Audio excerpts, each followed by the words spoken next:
ప్రియమైన సహోదరి సహోదరులకు ప్రభువు పేరిట వందనాలు. మీకు మీ కుటుంబానికి యేసుక్రీస్తు యొద్ద నుండి దీవెనలు ఆశీర్వాదములు మెండుగా కలుగునుగాక.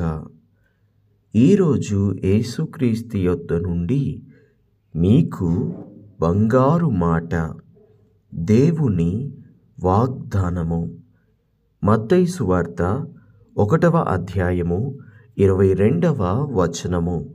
ఇదిగో, కన్యక గర్భవతి అయి కుమారుణ్ణి కనును, ఆయనకు ఇమ్మానుయేలని పేరు పెట్టుదురు. దేవునికి మహిమ స్తోత్రము కలుగునుగాక. కన్యక గర్భవతి అయి కుమారుణ్ణి కంటుంది అని ప్రవక్తల ద్వారా దేవుడు మాట్లాడించాడు. దేవునికి స్తోత్రము కలుగునుగాక. అయితే ప్రభువైన యేసుక్రీస్తు జనన విధము ఎట్లా అనేటువంటిది ఇదే అధ్యాయంలో రాయబడి ఉంది. 16వ వచనములో నుండి, యాకోబు మరియ భర్త అయిన యోసేపును కనెను, ఆమె యందు క్రీస్తు అనబడిన యేసు పుట్టెను. ఇట్లు అబ్రహాము మొదలుకొని దావీదు వరకు తరములన్నీయు 14 తరములు. దావీదు మొదలుకొని యూదులు బబులోనుకు కొనిపోబడిన కాలము వరకు 14 తరములు. బబులోనుకు కొనిపోబడిన అది మొదలుకొని క్రీస్తు వరకు 14 తరములు. యేసుక్రీస్తు జనన విధం ఎట్లనగా, ఆయన తల్లి అయిన మరియ యోసేపునకు ప్రదానము చేయబడిన తరువాత వారేకము కాక మునుపు ఆమె పరిశుద్ధాత్మ వలన గర్భవతిగా ఉండెను. ఆమె భర్త అయిన యోసేపు నీతిమంతుడై ఉండి ఆమెను అవమానపరచనొల్లక రహస్యముగా ఆమెను విడనాడ ఉద్దేశించెను. అతడు ఈ సంగతులను గూర్చి ఆలోచించుచుండగా, ఇదిగో, ప్రభువు దూత స్వప్నమందు అతనికి ప్రత్యక్షమై, దావీదు కుమారుడైన యోసేపు, నీ భార్య అయిన మరియను చేర్చుకొనుటకు భయపడకుము. ఆమె గర్భము ధరించింది పరిశుద్ధాత్మ వలన కలిగినది. ఆమె ఒక కుమారుణ్ణి కనును, తన ప్రజలను వారి పాపముల నుండి ఆయనే రక్షించును గనుక ఆయనకు యేసు అను పేరు పెట్టెదవు అనెను. దేవునికి మహిమ కలుగునుగాక. ఇదిగో, కన్యక గర్భవతి అయి కుమారుణ్ణి కనును, ఆయనకు ఇమ్మానుయేలని పేరు పెట్టుదురు అని ప్రభువు తన ప్రవక్తల ద్వారా పలికిన మాట నెరవేరునట్లు ఇదంతయు జరిగెను. ఇమ్మానుయేలను పేరునకు భాషాంతరమున దేవుడు మనకు తోడని అర్థము. యోసేపు నిద్ర మేల్కొని ప్రభువు దూత తనకు ఆజ్ఞాపించిన ప్రకారము తన భార్య అయిన మరియను చేర్చుకొనెను. ఆమె కుమారుణ్ణి కనువరకు ఆమెను ఎరుగకుండెను. అతడు ఆ కుమారునికి యేసు అను పేరు పెట్టెను. దేవునికి మహిమ కలుగునుగాక. తన ప్రజలను వారి పాపముల నుండి కాపాడుటకు ప్రభువైన యేసుక్రీస్తు కన్యక గర్భమున పుట్టాడు.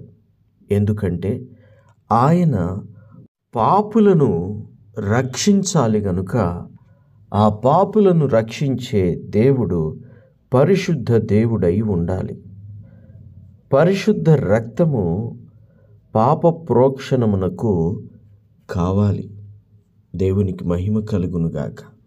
అది ఏ మనిషి ద్వారా కూడా సాధ్యమయ్యేది కాదు. ఏ మనిషి కూడా రక్తమాంసముల ద్వారానే తప్ప ఆత్మ ద్వారా పుట్టినటువంటి వారు లేరు. అందుకనే దేవుడే మనిషి పాపాలను కడుగుటకు పరిశుద్ధాత్మ ద్వారా ఈ భూమి మీదకు వచ్చాడు. దేవునికి మహిమ కలుగునుగాక. ఇది గొప్ప అద్భుతం, ఇది ఆశ్చర్య కార్యం, ఇది గొప్ప క్రియ, ఇది ఎన్నడూ జరగని క్రియ. దేవుని కార్యాలు అంతే ఉంటాయి, దేవుని క్రియలు అంతే ఉంటాయి. దేవుడు ఏది చేసినా దానికొక లెక్క ఉంటుంది. దేవుడు ఏది చేసినా దానికొక అర్థం ఉంటుంది. దేవుడు మనతో పేరు పెట్టించుకునేవాడు ఎప్పటికీ కాడు. ఆయన మనకు మార్గాన్ని చూపేవాడే కానీ మనతో పేరు పెట్టించుకునేవాడు కానే కాదు. దేవునికి మహిమ కలుగునుగాక. దేవునికి సమస్తమును తెలుసండి. ఏది ఎలాగున జరగాలి అనేది సమస్తమును కూడా ఆయనకు తెలుసు. దేవునికి మహిమ కలుగునుగాక. ఇక్కడ ఇంకొక విషయాన్ని మనం గమనించినట్లయితే, మరియా గర్భవతిగా ఉన్నది అని తెలిసి కూడా యోసేపు ఆమెను అవమానించనొల్లడానికి ఇష్టపడ్డాడు. అంటే అవమానించకుండా ఉండడానికి ఇష్టపడ్డాడు. సాధారణంగా మనిషిలాగా ఆలోచించినప్పుడు ఏమనుకున్నాడంటే, అతను ఆమె ఏదో తప్పు చేసింది, ఆమె ఏదో పాపం చేసింది, అందుకే ఆమె గర్భవతి అయిందని చెప్పి అనుకున్నాడు. సాధారణంగా మనిషి ఆలోచించినప్పుడు మనిషి ఆలోచనలు అంతవరకే ఉంటాయి, అదే లిమిట్. కానీ దేవుని ఆలోచనలు నీ ఊహలకు అందవు, నీ తలంపులకు అందవు. అంత ఉన్నతమైనటువంటి గొప్ప ఆలోచనలు చేస్తాడు దేవుడు. ఎప్పుడైతే యోసేపు తన భార్య ఏదో పాపములో ఉన్నదేమో, ఆమెను నేను వివాహం చేసుకొనకూడదు, ఆమెను వదిలించుకోవాలి లేదా విడనాడాలి అని ఆలోచనలు చేస్తున్నప్పుడు ఆ ఆలోచనలు యోసేపు ఎవరితోనూ పంచుకోలేదు. ఎందుకంటే అతడు నీతిమంతుడు. అతడు నీతిమంతుడు అని చెప్పుటకు రుజువేమిటంటే, ఒక స్త్రీని అవమానించడానికి అతను ఇష్టపడలేదు. అందులోనే తెలుస్తుంది అతను నీతిమంతుడని. బైబిల్ కూడా అదే రాసింది, అతను నీతిమంతుడై ఆమెను అవమానపరచనొల్లక అని ఉన్నది. దేవునికి స్తోత్రము కలుగునుగాక.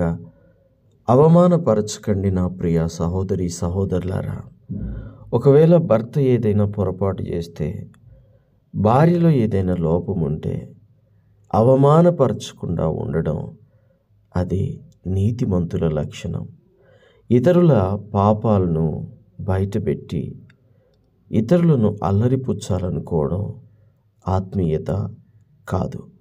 కాబట్టి లోపాలు అందరిలో ఉంటాయి కనుక నీతిమంతునిగా ఆలోచించండి, ప్రార్థించండి, వారిని ఆత్మీయంగా బలపరచండి, దేవునికి అప్పగించండి. అంతేగాని ఎదుటివారి మీద నిందలు వేసి అవమానపరిచి మనస్సు గాయపరచకండి. నిందలు మనసుకు గాయాలు కలిగిస్తాయి, గాయాలు రేపుతాయి. దేవునికి స్తోత్రము. ఆ గాయాలు మానడం చాలా కష్టం. అందుకని ఎవరిని కూడా అవమానపరచకండి. దేవునికి మహిమ కలుగునుగాక. అతడు అవమానపరచనొల్లలేదు. ఒకవేళ అతడు తొందరపడతాడేమోనని చెప్పి దేవుడు కలుగు చేసుకొని దూత నంపి దూత ద్వారా ఆయనకు తెలియజెప్పాడు, నీ భార్య అయిన మరియను చేర్చుకొనుటకు భయపడకుము, ఆమె గర్భము ధరించినది పరిశుద్ధాత్మ వలననే అని చెప్పినప్పుడు యోసేపు మరియను చేర్చుకున్నాడు. దేవునికి మహిమ కలుగునుగాక. పరిశుద్ధాత్మ దేవుడు ఏ రీతిగా మాట్లాడతాడో తెలియదు, కానీ సమయానికి ఖచ్చితంగా మాట్లాడతాడు. నా ప్రియ సహోదరి సహోదరులారా, అర్థం చేసుకునే మనసు, అర్థం చేసుకునే ఆత్మీయత, లోబడే జీవితము మనకు ఉండాలి. పైనుండి వచ్చు జ్ఞానము లోబడు జ్ఞానము అని బైబిల్ చెప్తోంది. కాబట్టి పరిశుద్ధాత్మ పిలుపునకు, పరిశుద్ధాత్మ గద్దింపునకు, పరిశుద్ధాత్మ నడిపింపునకు, వాక్యము ద్వారా మాట్లాడినప్పుడు, సేవకుని ద్వారా మాట్లాడినప్పుడు, పరిశుద్ధాత్మ దేవుని ద్వారా మాట్లాడినప్పుడు, దేవదూతలను నంపించినప్పుడు, బైబిల్ చదువుతున్నప్పుడు మాట్లాడినప్పుడు దేవునికి స్తోత్రము మహిమ కలుగునుగాక. లోబడాలి, లోబడి దేవుడి చిత్తాన్ని నెరవేర్చాలి. ప్రార్థన. తండ్రి, మీకు వందనాలు, దేవాస్తోత్రాలు. మా కొరకు నాయనా రక్షకుణ్ణి మాకు అనుగ్రహించినందుకు మీకు వందనాలు. రక్షకుడే లేకపోతే మాకు రక్షణే లేదు. ఆ రక్షకుడు మా ప్రభువైన యేసుక్రీస్తు. తండ్రి, ఆ యేసుక్రీస్తును కుమారునిగా, దీనునిగా, రిక్తునిగా తనను తాను తగ్గించుకుని ఈ భూమి మీదికి వచ్చేటట్లుగా ఆయనను పంపినందుకు నీకు వందనాలు. నీ మాటకు లోబడి ఆయన తనను తాను తగ్గించుకున్నందుకు ప్రభువైన యేసయ్యకు వందనాలు. తండ్రి, మీ రక్షణ వలననే, మీ కృప వలననే మేము ఈరోజు నీతిమంతులుగా తీర్చబడ్డాం, నీతిమంతులుగా జీవిస్తున్నాం. తండ్రి, ఇలాంటి జీవితమును మాకిచ్చినందుకు మీకు వందనాలు. తండ్రి దేవా, ఇంకా లోకంలో రక్షణ లేని ప్రజలు అనేక మంది ఉన్నారు. వారిని కూడా రక్షణలోనికి నడిపించి నిత్య నరకాగ్ని గుండము నుండి తప్పించి పరలోకము అందరికీ అనుగ్రహించబడినట్లు సహాయం చేయమని యేసునామములో ప్రార్థిస్తున్నాము తండ్రి. Amen, amen, amen.